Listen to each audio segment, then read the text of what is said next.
Introdutórios em Administração Financeira.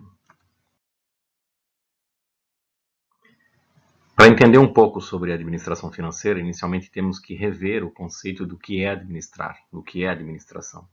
A administração é um processo de planejar, organizar, liderar e controlar todos os esforços realizados pelos membros da organização e o uso de todos os recursos organizacionais para alcançar os objetivos estabelecidos. Então, esse conceito pode ser dividido em três partes. Na primeira parte desse conceito, nós colocamos as funções administrativas preconizadas por Peter Drucker dentro da teoria neoclássica da administração. São as funções de planejar, organizar, liderar e controlar. Na segunda parte do conceito, nós colocamos onde se aplicam essas funções, que são dentro dos recursos que a organização tem, sejam eles recursos humanos, recursos materiais ou recursos financeiros, que são o foco e o objetivo dessa disciplina. E na terceira parte do conceito, nós colocamos onde são aplicados esses conhecimentos, esses recursos e essas funções. Sempre são aplicados para que se alcance objetivos estabelecidos dentro de um plano, uma estratégia de ação previamente estabelecida, dentro da função de planejamento. A etimologia da palavra administração vem de um prefixo latino ad, junto de, e ministratio, que é um radical latino que significa obediência, subordinação àquele que presta serviços. Então, a administração seria estar ao lado daquele que presta serviços, fiscalizando, observando a prestação de serviços. A gente entende, então, a administração como uma ciência social. Ela não é uma ciência exata. Ela é uma ciência social e ela está sempre fundamentada e busca subsídios em outras áreas do conhecimento humano, seja da matemática, da psicologia, da sociologia, da contabilidade, do direito.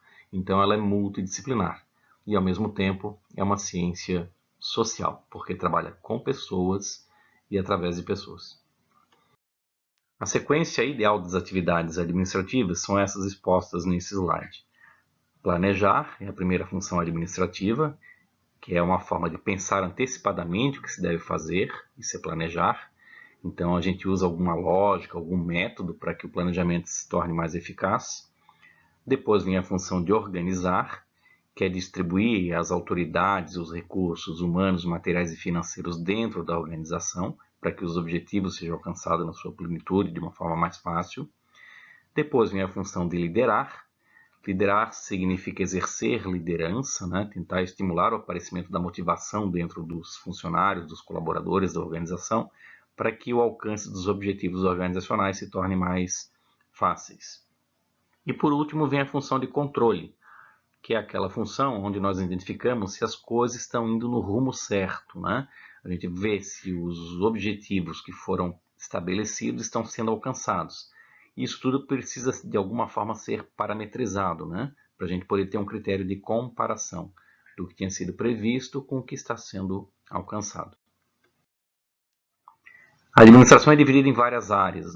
Existe a área de recursos humanos, a área de sistemas de informação, a área de marketing, a área de vendas, a área de produção e a área de finanças, que é o objetivo geral de estudo dentro dessa disciplina de administração financeira. O administrador geral, o CEO da organização, ele tem que entender sobre todas essas áreas. Ele faz a sinergia, faz a troca e estabelece uma melhor relação para o funcionamento entre essas áreas de uma forma mais sinérgica e conjunta. Mas o foco da disciplina está mais voltado, então, à área de finanças. Por que se deve estudar finanças? Por uma série de motivos. Um deles é que a área de finanças afeta a vida de todas as pessoas. E a outra é que a área de finanças afeta também a vida de todas as organizações. Então, seja as pessoas no âmbito pessoal, na sua vida pessoal, quanto na vida organizacional, dentro das empresas, é muito importante que tenha conhecimento de finanças, para que a gente tenha um equilíbrio dentro das nossas questões que envolvam os recursos financeiros, envolvam o dinheiro. Então, a área de finanças é importante tanto para as organizações financeiras quanto para as organizações não financeiras. Mesmo uma ONG, uma organização não financeira, ela precisa ter de alguma forma, uma prestação de contas dos recursos que são alocados, para que eles sejam alocados da forma mais correta possível. As organizações privadas ou públicas também precisam ter um setor financeiro bem elaborado, sejam organizações grandes ou pequenas da mesma forma, e mesmo as organizações com ou sem fins lucrativos. O Gitman, que é um autor muito famoso dentro da área de finanças, ele conceitua a área de finanças da seguinte forma: é a arte e a ciência de administrar fundos. Fundos aqui no sentido de dinheiro, né? Então ele coloca duas palavras-chave nesse conceito, a palavra arte e a palavra ciência. Quando se fala em ciência, é porque para administrar o dinheiro a gente tem que se basear em alguns conhecimentos, algumas disciplinas já estudadas anteriormente, como por exemplo a matemática financeira. Então a gente não consegue trabalhar com dinheiro se a gente não tem um conhecimento prévio de como funcionam as taxas de juros, as aplicações financeiras, as linhas de crédito. Então tudo isso é a parte de ciência. E a parte da arte é um pouco mais do feeling, né, que a gente diz, o feeling do gestor em saber arriscar, porque administrar também tem a ver com arriscar, saber arriscar. E a gente tem que usar a ciência para arriscar e diminuir a nosso percentual de erro dentro desse risco do empreendedor, né? Então a arte seria ter o feeling, eu saber exatamente o momento de investir para que eu tenha o melhor resultado possível. Então, o estudo das finanças ocupa-se do processo, instituições, mercados, instrumentos envolvidos nas transferências de dinheiro, de fundos, né, entre pessoas, entre empresas e até mesmo entre governos. A área de finanças se divide em serviços financeiros, que está mais voltado para a área de assessoria financeira, e a área da administração financeira, que é foco aqui da disciplina, que diz respeito à gestão financeira das organizações, onde o administrador vai trabalhar dentro de uma organização tentando administrar os fundos, né, o fluxo de recursos dentro de uma empresa, dentro de uma organização. Existe uma série de carreiras que podem ser obtidas na área financeira. Na área de finanças, né, quem optar por seguir carreira em finanças pode trabalhar em bancos ou instituições correlatas na área de análise de crédito, pode trabalhar como personal advisor, como no planejamento de finanças pessoais, como consultores, pode trabalhar na área de investimentos, como corretor de títulos, na área de vendas e aluguéis, né, de bens imóveis, na área de seguros também é uma área bastante procurada, né, no mercado para quem for trabalhar com finanças, tanto quem for trabalhar como corretor, como quem pretende, por exemplo, futuramente abrir uma corretora. E a parte de administração financeira também tem uma série de carreiras que podem ser ocupadas, né, pelo gestor financeiro dentro de uma organização, que seria a área de analista financeiro, gerente de orçamento de capital, gerente de projetos financeiros, gerente de caixa, analista ou gerente de crédito e administrador de fundos de pensão. Dentro da administração financeira tem dois termos que são bem clássicos e importantes de serem compreendidos. Um é o termo liquidez e o outro é o termo rentabilidade. O ideal, o grande sonho, é que toda empresa tivesse o máximo de liquidez e o máximo de rentabilidade. Só que isso é impossível, porque a todo momento que nós pensamos nesses dois conceitos, a gente tem que imaginar que é como se fosse um cobertor curto. Se nós temos muita liquidez, nós perdemos rentabilidade. Se nós temos alta rentabilidade, nós perdemos liquidez. É mais ou menos como aquele cobertor. Se você cobre a cabeça, você descobre os pés. Ou se você cobrir os pés, você descobre a cabeça. Então eles são antagônicos. A gente nunca consegue ter ao mesmo tempo um alto grau de liquidez e um alto grau de rentabilidade. Mas o que seria então a liquidez? Liquidez é a capacidade de algo se transformar em dinheiro rapidamente. Então essa é a grande preocupação do tesoureiro, a pessoa que administra o caixa da empresa. Ele está preocupado com a manutenção da liquidez da empresa. O sonho do tesoureiro é que a empresa tenha muito dinheiro no caixa para ele poder pagar suas contas, pagar salário dos funcionários, não ter nenhum tipo de problema, né, na hora de comprar matéria-prima, por exemplo. Ele pode pagar à vista, pegando uma oportunidade lucrativa de compra de matéria-prima para a empresa, né? Então, dessa forma, o sonho do tesoureiro é sempre ter o grau máximo de liquidez dentro da empresa. Só que a gente sabe que se a gente deixar muito recurso parado no caixa de uma organização, a gente perde rentabilidade, porque esse dinheiro, em vez de estar parado no caixa, poderia ser aplicado em uma outra área da empresa que forneceria ganhos para essa organização, que gerariam rentabilidade, uma vez que dinheiro parado no caixa não traz rentabilidade, ele apenas traz liquidez. Então existe uma série de contas dentro do balanço patrimonial de uma empresa, né, que geram um maior grau de liquidez e outras geram um maior grau de rentabilidade. Se nós lembrarmos das disciplinas de contabilidade, a gente lembra que o balanço patrimonial, no lado do ativo, as contas são colocadas em ordem decrescente de liquidez. As contas que estão na parte mais alta do lado do ativo são as que têm maior grau de liquidez. As três maiores são chamadas de disponibilidades, que é a conta caixa, que já é o dinheiro em espécie que está no caixa da empresa, a conta bancos, que na verdade já é o dinheiro que está aplicado numa conta corrente, né? O dinheiro que está lá, ele é um direito que você tem, basta baixar não basta simplesmente sacar que você já tem o dinheiro em espécie, né? Então ele tem alto grau de liquidez. E as aplicações financeiras de liquidez imediata, que seria a terceira conta do balanço patrimonial da empresa, que também pode ser chamada de disponibilidade, porque a qualquer momento você pode baixar para sua conta corrente e fazer o saque, então ele vira dinheiro rapidamente. As demais contas, como por exemplo estoques ou uma aplicação financeira de longo prazo, elas já têm grau menor de liquidez, porque elas não se transformam em dinheiro imediatamente, elas precisam de tempo, né, para virar dinheiro. Então, se você tem aplicações, por exemplo, em ações de empresas coligadas, aí você já não consegue transformar isso em dinheiro rapidamente, porque elas têm que ser primeiro negociadas para depois virar dinheiro. Ao mesmo tempo que a conta estoques, ela, apesar de gerar rentabilidade para a empresa, ela não vira dinheiro rapidamente.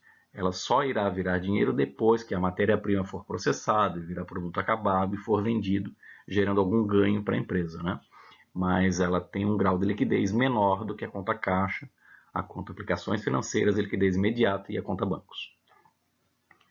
O outro conceito, depois da rentabilidade de liquidez, é o conceito de rentabilidade, que é a preocupação de um outro profissional da área de finanças, né, que diverge completamente do pensamento do tesoureiro. O tesoureiro que está preocupado com a liquidez, ele quer que a empresa tenha muito dinheiro no caixa. Já o controller, que também trabalha na gestão financeira da organização, ele tem um pensamento diferente. Ele não está preocupado com a liquidez, ele quer que a empresa tenha rentabilidade. Mas vamos entender o que é rentabilidade. O conceito que a gente encontra muito em livros é esse exposto aqui no slide. Rentabilidade é o grau de êxito econômico obtido por uma empresa em relação ao capital nela investido. Vamos tentar ler esse conceito colocando numa fórmula matemática. Vamos dizer que a rentabilidade pode ser representada pela letra R. E pode ser representada pelo símbolo igual. Então, a rentabilidade seria R igual. O grau de êxito econômico obtido por uma empresa, a gente substitui pelo lucro. Então, eu tenho a expressão R igual lucro. Em relação, em linguagem matemática, seria dividido. Em relação ao capital nela investido. O capital que é investido numa empresa é chamado de ativo. O total do ativo, que está no balanço patrimonial, é tudo que foi investido na empresa. Então, como ficaria a equação? A rentabilidade, R, é igual o grau de êxito econômico obtido por uma empresa, lucro, em relação, dividido, ao capital nela investido, ativo. Então, a equação seria R igual lucro dividido pelo total do ativo. Ao fazer essa conta dentro dos dados financeiros de uma empresa, por exemplo, eu pego o lucro no demonstrativo do resultado de uma empresa e pego o ativo, o total do ativo, no balanço patrimonial de uma empresa.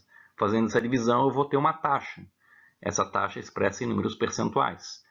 Se eu tenho, por exemplo, como resultado dessa divisão, um valor 0,35, por exemplo, eu tenho uma rentabilidade de 35% ao ano. Haja vista que o balanço patrimonial e demonstrativo do resultado são elaborados anualmente.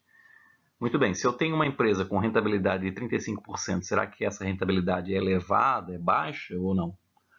Para tirar uma conclusão mais prática, né, mais correta, eu tenho que descontar a inflação dessa taxa. Então, aí nós temos que levar em consideração o que já foi aprendido na matemática financeira. Como que eu desconto uma taxa de inflação de uma taxa aparente de rentabilidade de 35%? Tem que usar fórmulas específicas, né? Não é simplesmente uma subtração. Eu não posso dizer que se a minha rentabilidade é 35%, uma rentabilidade aparente, e a inflação é 10%, eu não posso fazer uma subtração simples. 35% menos 10% igual a 25%. Esse cálculo estaria errado. Então, eu sugiro que quem ainda tem dúvidas nesse assunto sobre como transformar uma taxa aparente numa taxa real, que estude um pouco as questões da matemática financeira para fazer a conversão do modo mais correto. E esse cálculo da rentabilidade real ele é muito importante porque eu posso comparar a rentabilidade entre diversos países em países com taxas de inflações diferentes. Se nós não fizermos esse expurgo da inflação dessa taxa de rentabilidade real, a gente sempre vai encontrar que as empresas mais rentáveis estão naqueles países com taxa de inflação mais alta, quando isso não seria uma verdade absoluta, né? Vamos pegar, por exemplo, um país como a Venezuela, que tem taxa de inflação muito elevada. As empresas da Venezuela são muito rentáveis do ponto de vista da rentabilidade aparente, porque a maior parte da rentabilidade da empresa está vinculada à taxa da inflação. Na hora que a gente expurga ou retira a inflação dessa taxa aparente, a gente terá uma taxa de rentabilidade real que pode ser comparada com a dos demais países, né, que têm taxas de inflação mais baixas. Então, é importante sempre, num cálculo financeiro, a gente saber comparar taxas de rentabilidade entre empresas do mesmo setor ou de países distintos, com cenários econômicos distintos, expurgando a inflação do cálculo da rentabilidade aparente, e sim compará-los sempre com a rentabilidade real. Mercado a longo prazo. Então, esse é o grande objetivo de uma organização, maximizar seu valor de mercado a longo prazo. A empresa tem que ganhar valor para, de alguma forma, dar um retorno a quem investiu na empresa. O investidor, o acionista, ou quem investe capital na empresa, ele procura sempre ter um retorno. E esse retorno tem que ser maior do que as taxas do mercado financeiro, porque essa pessoa correu um risco. Se a pessoa não quer correr risco, ela simplesmente coloca o seu dinheiro, né, no mercado financeiro e tem lá sua rentabilidade sem correr risco algum. Como, por exemplo, em aplicações com baixo risco, em aplicações como a caderneta de poupança ou como os fundos de renda fixa. O lucro é importante para as organizações porque ele possibilita uma série de melhoria e expansão dos serviços prestados ou nos produtos que são produzidos, né? E ainda permite que a empresa cumpra suas funções sociais, como pagar impostos, remunerar os seus empregados ou até mesmo investir em questões que envolvam melhoria ambiental para valorar o valor da empresa, né? A imagem da empresa perante o seu mercado consumidor. Haja vista que nos dias de hoje, num sistema capitalista mais globalizado, a valorização da questão ambiental é muito importante. Existem alguns mercados que simplesmente fecham as suas portas para empresas que não investem em sustentabilidade ou que agridem o meio ambiente. Então, essa questão ambiental já foi comprada, né, dentro do mercado internacional pelas grandes empresas para que exista essa maior preocupação em melhorias ambientais.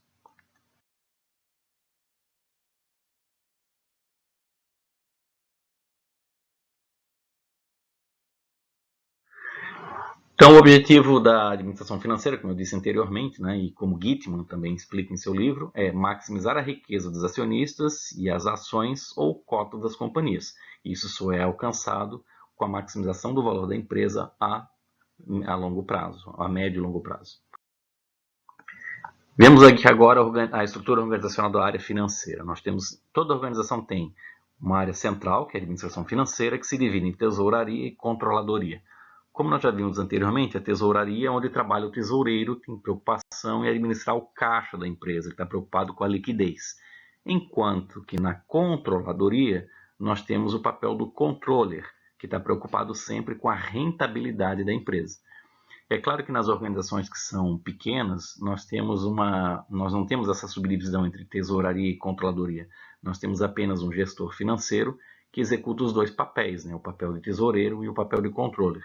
O papel de tesoureiro se preocupando-se sempre com a administração do caixa e o papel de controller se preocupando com a rentabilidade da organização.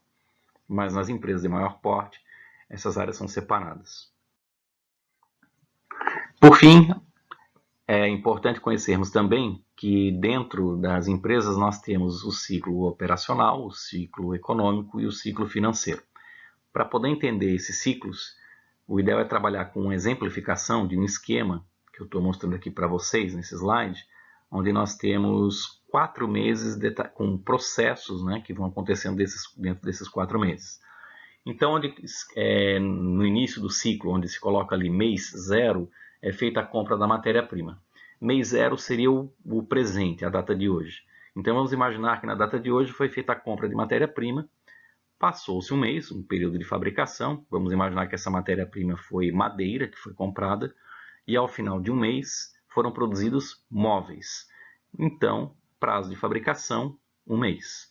Então, no mês 1, nós temos o término do processo fabril e, coincidentemente, nós pagamos alguns custos de produção. Por exemplo, o salário dos empregados do setor de produção. Então, isso é um custo, pois é um gasto inerente ao processo produtivo.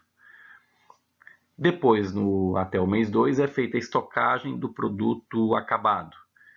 Então, do mês 0 ao mês 1 foi feita a fabricação, né, desses móveis. E do mês 1 até o mês 2, os móveis ficaram em estoques. No mês 2 é efetuado a venda. No mês 3 é efetuado o pagamento da matéria-prima. Vejam que a matéria-prima foi comprada no mês 0, mas foi paga no mês 3. Isso foi feito de modo contratual junto aos fornecedores dessa organização. Isso varia conforme a organização, mas nesse caso, nesse exemplo, a compra da matéria-prima ela está dissociada da data do pagamento da matéria-prima para ficar claro que comprar é uma coisa, pagar é outra. São coisas distintas. Claro que toda compra resulta num pagamento, mas a compra nesse exemplo foi feita no mês 0 e o pagamento no mês 3. No mês 4 é feito o recebimento da venda. Vejam que a venda foi feita no mês 2 e o recebimento da venda se deu no mês 4.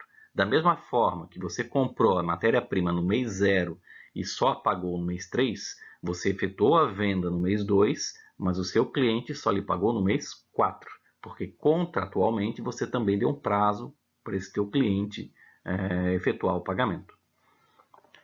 Bom, então feito esse esquema, essa espécie de linha do tempo, nós podemos fazer alguns cálculos. Primeiro, vamos identificar o que é o prazo de rotação de estoques. O prazo de rotação de estoques ele vai desde a compra da matéria-prima até a venda. Por quê? Porque o seu estoque no mês 0 estava vazio.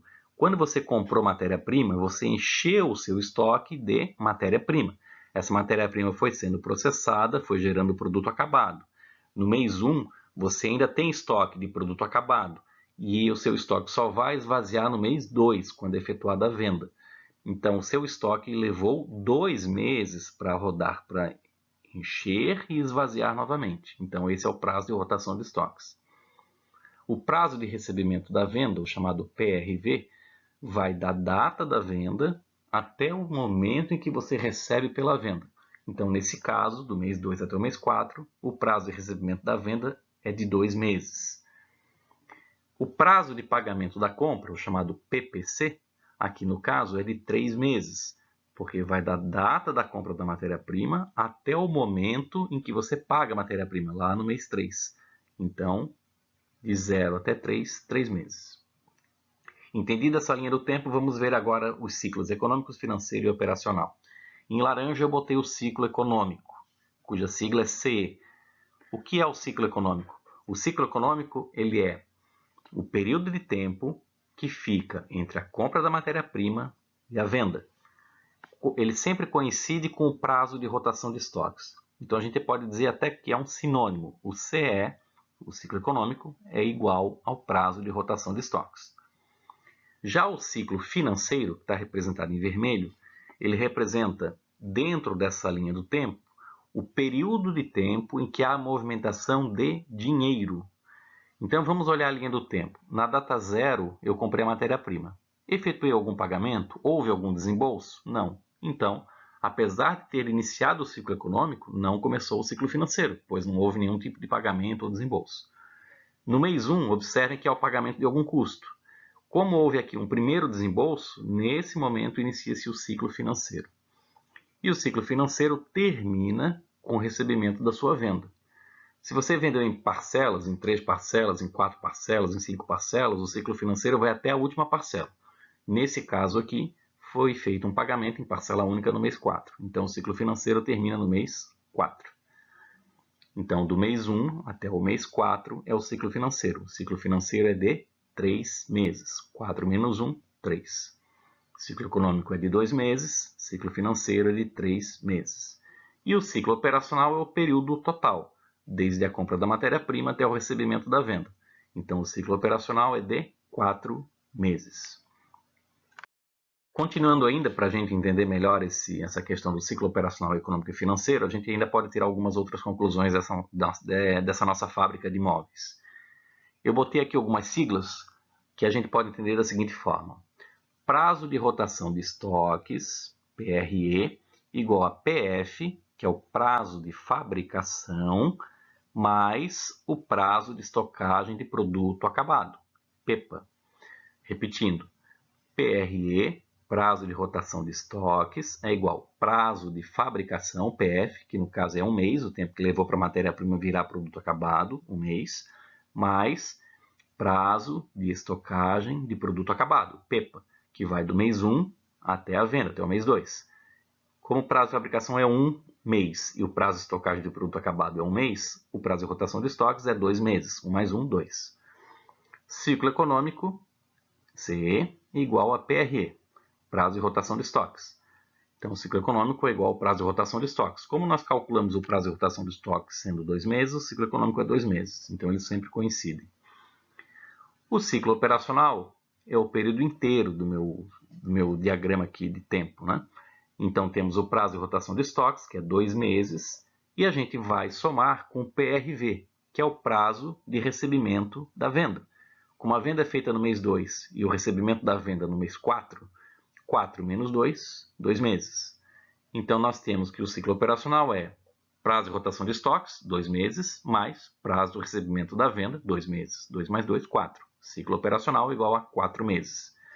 Podemos concluir que o ciclo operacional vai sempre do início do ciclo econômico, data 0, até o final do ciclo financeiro, data 4, 4 meses.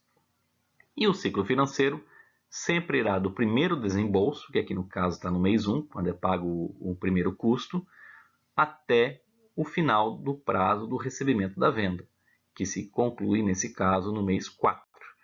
Então, do mês 1 até o mês 4, nós temos 3 meses. O ciclo financeiro será, então, de 3 meses.